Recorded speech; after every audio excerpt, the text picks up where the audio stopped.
بسم اللہ الرحمن الرحیم۔ محترم ویورز، السلام علیکم ورحمۃ اللہ وبرکاتہ۔ امید کرتا ہوں کہ آپ اللہ تعالیٰ کے فضل و کرم سے خیریت سے ہوں گے۔ اللہ تعالیٰ آپ کو، آپ کے اہل خانہ کو ہمیشہ اپنی حفظ و امان میں خوش رکھے۔ راہ ہدایت و نجات کے سلسلے کا ولاگ القرآن و حدیث پیش کرنے جا رہا ہوں۔ یہ روحانی اور قرآنی سلسلے کا ولاگ جو سراسر باعث خیر، باعث برکت اور باعث ثواب، یہ روزانہ کی بنیاد پر میں اپنے یوٹیوب چینل بشیر رشیدی پر پیش کرتا ہوں، اللہ تعالیٰ کی رضا کے لیے اور عوام الناس کی آگہی کے لیے۔ تو شروع کرتے ہیں آج کا القرآن و حدیث۔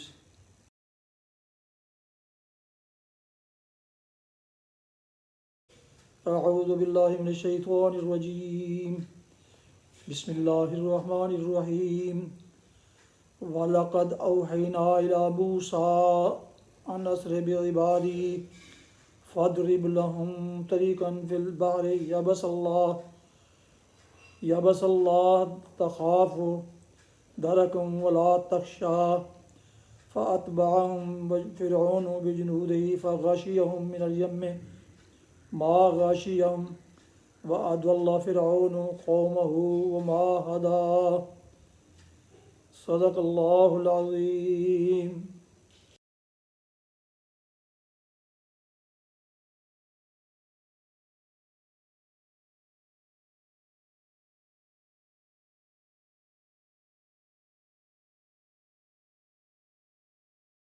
سورۃ طٰہٰ کی آیات مبارکہ 77 تا 79 کی تلاوت کی گئی۔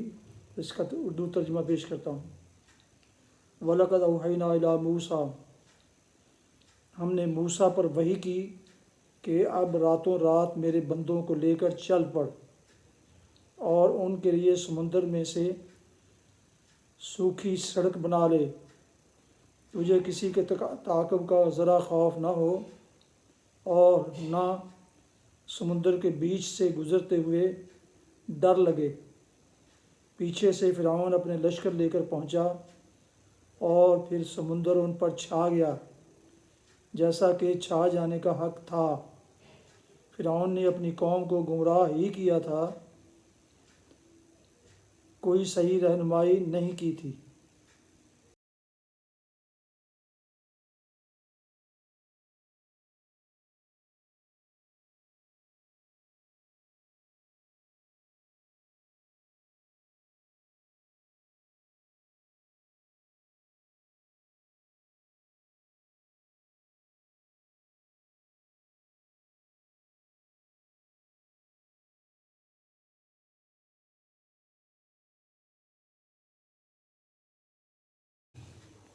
تلاوت کی گئی آیات مبارکہ کی تفسیر۔ ہم نے موسیٰ پر وحی کی، بیچ میں ان حالات کی تفصیل چھوڑ دی گئی ہے جو اس کے بعد عصر کے طویل زمانہ قیام میں پیش آئے۔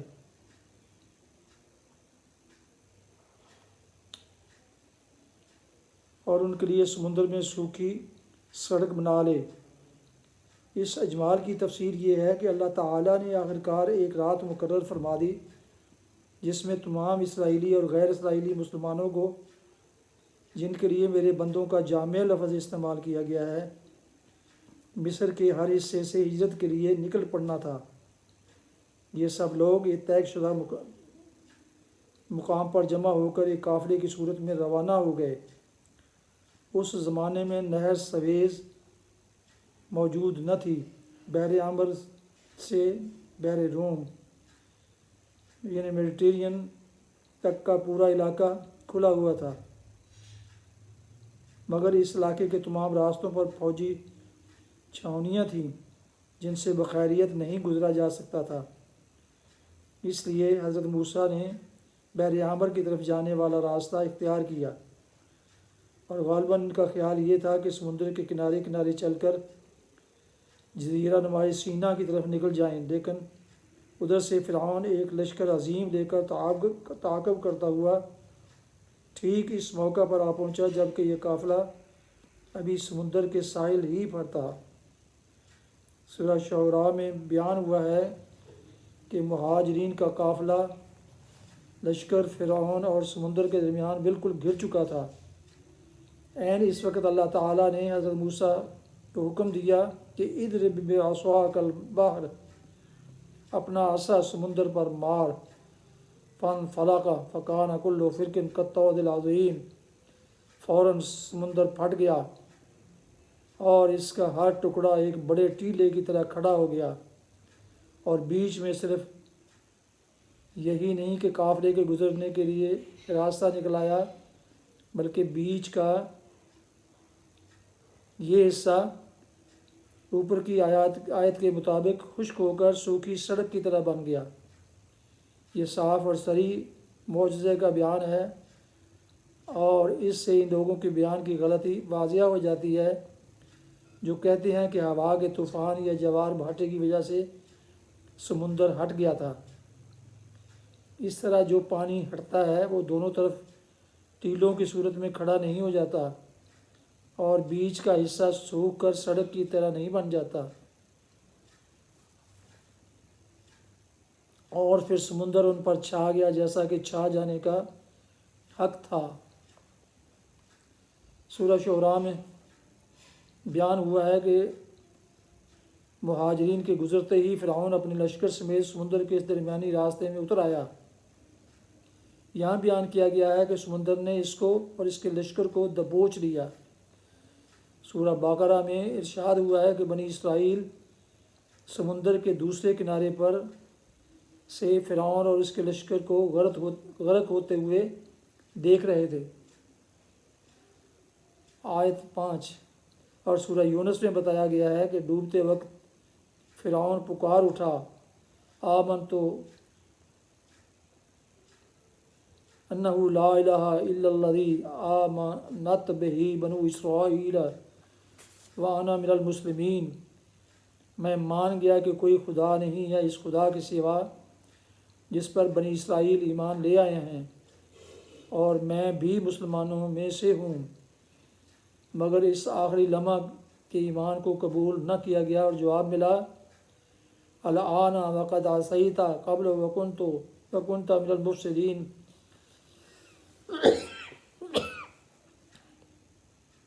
فالیوم ننجیک ببدنک لتکون لمن خلفک آیہ۔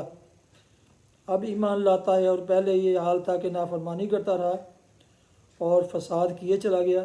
اچھا، آج ہم تیری لاش کو بچائے لیتے ہیں تاکہ تو بعد کی نسلوں کے لیے نشان عبرت بنا رہے۔ کوئی فرعون نے اپنی قوم کو گمراہ ہی کیا تھا، کوئی صحیح رہنمائی نہیں کی تھی۔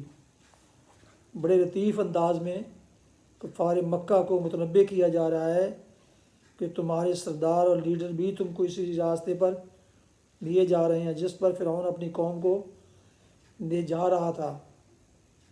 اب تم خود دیکھ لو کہ یہ کوئی صحیح رہنمائی نہ تھی۔ اس قصے کے خاتمے پر مناسب معلوم ہوتا ہے کہ بائبل کے بیان کا بھی جائزہ لیا جائے تاکہ ان لوگوں کے جھوٹ کی حقیقت کھل جائے کہ قرآن میں قصے بنی اسرائیل سے نقل کر لیے گئے ہیں، کہ قرآن میں یہ قصے بنی اسرائیل سے نقل کر لیے گئے ہیں۔ بائبل کی کتاب خروج ایکسوڈس میں اس قصے کی جو تفصیلات بیان ہوئی ہیں ان کے حسب ذیل اجزاء قابل توجہ ہیں۔ نمبر 1، باب 4 آیت 4:2-5 بتایا گیا ہے کہ عصا کا معجزہ حضرت موسیٰ کو دیا گیا تھا، اور آیت 17 میں انہی کو یہ ہدایت کی گئی ہے کہ تو اس لاٹھی کو اپنے ہاتھ میں لیے جا اور اسی سے ان معجزوں کو دکھانا۔ مگر آگے جا کر نامعلوم یہ لاٹھی کس طرح حضرت ہارون کے قبضے میں چلی گئی اور وہی اس سے معجزے دکھانے لگے۔ باب 7 سے لے کر بعد کے ابواب میں مسلسل ہم کو حضرت ہارون ہی لاٹھی کے معجزے دکھاتے نظر آتے ہیں۔ نمبر 2، باب 5 میں فرعون سے حضرت موسیٰ علیہ السلام کی پہلی ملاقات کا حال بیان کیا گیا ہے، اور اس میں سرے سے اس بحث کا کوئی ذکر ہی نہیں ہے جو اللہ تعالیٰ کی توحید اور اس کی ربوبیت کے مسئلے پر ان کے اور فرعون کے درمیان ہوئی تھی۔ فرعون کہتا ہے کہ خداوند کون ہے کہ میں اس کی بات مانوں اور بنی اسرائیل کو جانے دوں، میں خدا کو نہیں مانتا۔ مگر حضرت موسیٰ اور ہارون اس کے سوا کچھ جواب نہیں دیتے کہ عبرانیوں کا خدا ہم سے ملا ہے۔ نمبر 3، جادوگروں سے مقابلے کی پوری داستان بس ان چند فکروں میں سمیٹ دی گئی ہے۔ اور خداوند نے موسیٰ اور ہارون سے کہا کہ جب فرعون تم کو کہے کہ اپنا معجزہ دکھا تو ہارون سے کہنا کہ اپنی لاٹھی کو لے کر فرعون کے سامنے ڈال دے تاکہ وہ سانپ بن جائے۔ اور موسیٰ اور ہارون فرعون کے پاس گئے اور انہوں نے خداوند کے حکم کے مطابق کیا، اور ہارون نے اپنی لاٹھی فرعون اور اس کے خادموں کے سامنے ڈال دی اور وہ سانپ بن گئی۔ تب فرعون نے بھی داناؤں اور جادوگروں کو بلوایا، اور مصر کے جادوگروں نے بھی اپنے جادو سے ایسا ہی کیا، کیونکہ انہوں نے بھی اپنی اپنی لاٹھی سامنے ڈالی اور وہ سانپ بن گئی، لیکن ہارون کی لاٹھی ان کی لاٹھیوں کو نگل گئی۔ باب 7 میں آیت 8 اور 12۔ اس بیان کا مقابلہ قرآن کے بیان سے کر کے دیکھ لیا جائے کہ قصے کی ساری روح یہاں کس طرح بری طرح فنا کی گئی ہے۔ سب سے زیادہ عجیب بات یہ ہے کہ جشن کے دن کھلے میدان میں باقاعدہ چیلنج کے بعد مقابلہ ہونا اور پھر شکست کے بعد جادوگروں کا ایمان لانا جو قصے کی اصل جان تھا، سرے سے یہاں مذکور ہی نہیں ہے۔ نمبر 4، قرآن کہتا ہے کہ حضرت موسیٰ علیہ السلام کا مطالبہ بنی اسرائیل کی رہائی اور آزادی کا تھا۔ بائبل کا بیان ہے کہ مطالبہ صرف یہ تھا کہ ہم کو اجازت دے کہ ہم 3 دن کی منزل بیابان میں جا کر خداوند اپنے خدا کے لیے قربانی کریں۔ نمبر 5، مصر سے نکلنے اور فرعون کے غرق ہونے کا مفصل حال باب 11 سے 14 تک بیان کیا گیا ہے۔ اس میں بہت سی مفید معلومات اور قرآن کے اجمال کی تفسیرات بھی ہمیں ملتی ہیں، اور ان کے ساتھ متعدد عجیب باتیں بھی۔ مثلاً باب 14 کی آیات 15-16 میں حضرت موسیٰ کو حکم دیا جاتا ہے کہ تو اپنی لاٹھی، جی ہاں اب لاٹھی حضرت ہارون سے لے کر پھر حضرت موسیٰ کو دے دی گئی، اٹھا کر اپنا ہاتھ سمندر کے اوپر بڑھا اور اسے 2 حصے کر، اور بنی اسرائیل سمندر کے بیچ میں سے خشک زمین پر چل کر نکل جائیں۔ لیکن آگے چل کر آیت 21 اور 22 میں کہا جاتا ہے کہ پھر موسیٰ نے اپنا ہاتھ سمندر کے اوپر بڑھایا، اور خداوند نے رات بھر تند پوربی آندھی چلا کر اور سمندر کو پیچھے ہٹا کر اسے خشک زمین بنا دیا، اور پانی 2 حصے ہو گیا، اور بنی اسرائیل سمندر کے بیچ میں سے خشک زمین پر چل کر نکل گئے، اور ان کے داہنے اور بائیں ہاتھ پانی دیوار کی طرح تھا۔ یہ بات سمجھ میں نہیں آئی کہ آیا یہ معجزہ تھا یا طبعی واقعہ۔ اگر معجزہ تھا تو عصا کی ضرب سے ہی رونما ہو گیا ہوگا، جیسا کہ قرآن میں کہا گیا ہے، اور اگر طبعی واقعہ تھا تو یہ عجیب صورت ہے کہ مشرقی آندھی نے سمندر کو بیچ میں سے پاڑ کر پانی کو دونوں طرف دیوار کی طرح کھڑا کر دیا اور بیچ میں سے خشک راستہ بنا دیا۔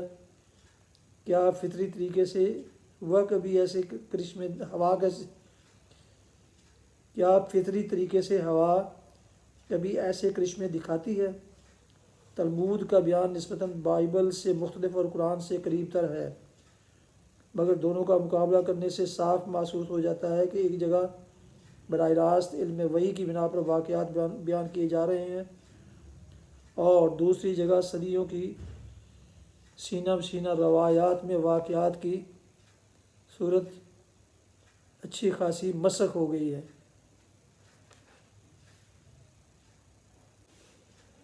حدیث مبارکہ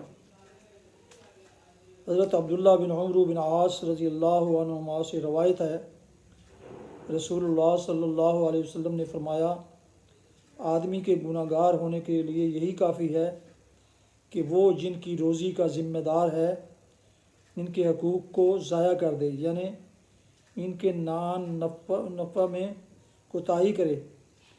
یہ حدیث صحیح ہے جسے ابو داؤد وغیرہ نے روایت کیا ہے، اور مسلم میں بھی اس کے ہم معنی روایت ہے، جس میں آپ نے فرمایا آدمی کے گناہ کے لیے یہی کافی ہے کہ وہ جس کی خوراک کا ذمہ دار ہے اس سے ہاتھ روک لے۔ یہ حدیث سنن ابی داؤد کتاب الزکوٰۃ نمبر 1692 سے لی گئی ہے۔ فوائد میں لکھا ہے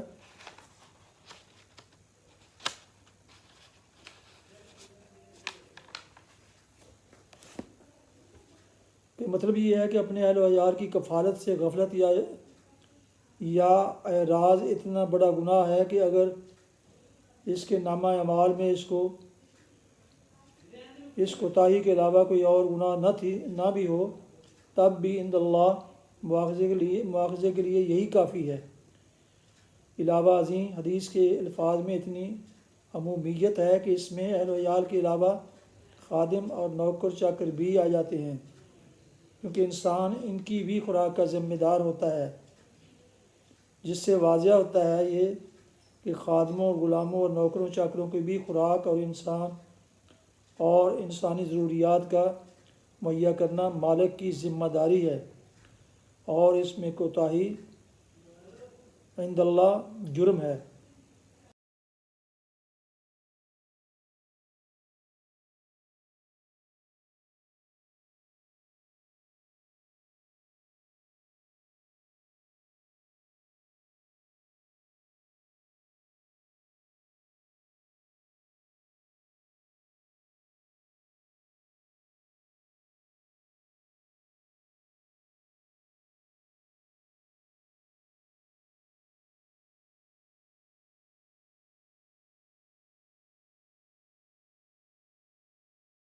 حدیث مبارکہ حضرت عبداللہ بن عمرو بن عاص رضی اللہ عنہما سے روایت ہے، رسول اللہ صلی اللہ علیہ وسلم نے فرمایا آدمی کے گناہ گار ہونے کے لیے یہی کافی ہے کہ وہ جن کی روزی کا ذمہ دار ہے ان کے حقوق کو ضائع کر دے، یعنی ان کے نفع میں کوتاہی کرے۔ یہ حدیث صحیح ہے جسے ابو داؤد وغیرہ نے روایت کیا ہے، اور مسلم میں بھی اس کے ہم معنی روایت ہے، جس میں آپ نے فرمایا آدمی کے گناہ کے لیے یہی کافی ہے کہ وہ جس کی خوراک کا ذمہ دار ہے اس سے ہاتھ روک لے۔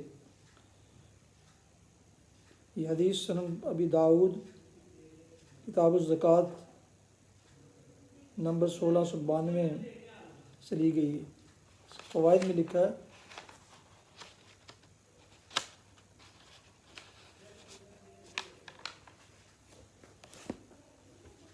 کہ مطلب یہ ہے کہ اپنے اہل و عیال کی کفالت سے غفلت یا اعراض اتنا بڑا گناہ ہے کہ اگر اس کے نامہ اعمال میں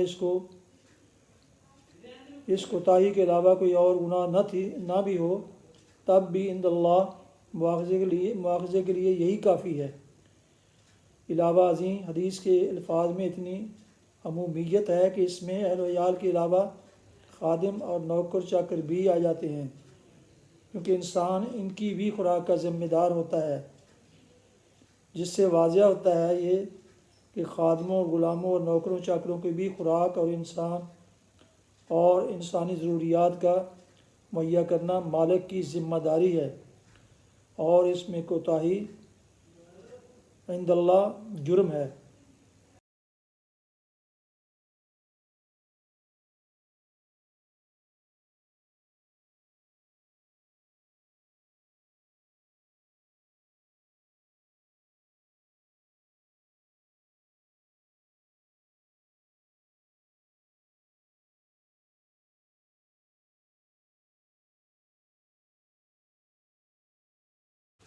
ویورز محترم، ابھی آپ ملاحظہ فرما رہے تھے راہ ہدایت و نجات کے سلسلے کا ولاغ القرآن و حدیث، جس میں آج سورہ طٰہٰ کی آیات مبارکہ 77 تا 79 کی تلاوت، ترجمہ و تفسیر بیان کی گئی۔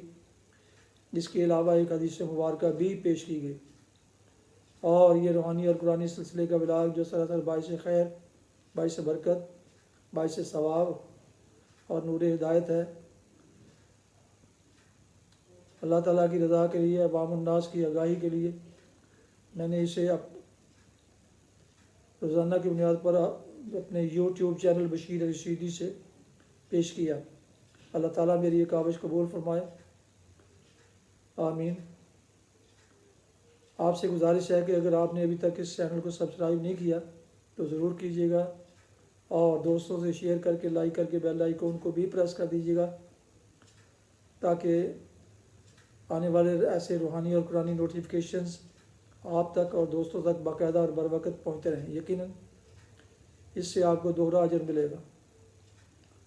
اپنا بہت خیال رکھیے، اپنی دعاؤں میں پاک وطن، والدین، آباء و اجداد، دوستوں کے علاوہ اس ناچیز کو بھی اگر شامل فرمائیں تو میں ذاتی طور پر انتہائی شکر گزار ہوں گا۔ اللہ پاک آپ کو، آپ کے لکھانہ کو ہمیشہ خوش رکھے، آباد رکھے، شاد باد رکھے، آمین۔ السلام علیکم ورحمۃ اللہ وبرکاتہ۔ پاکستان زندہ باد۔ اللہ حافظ۔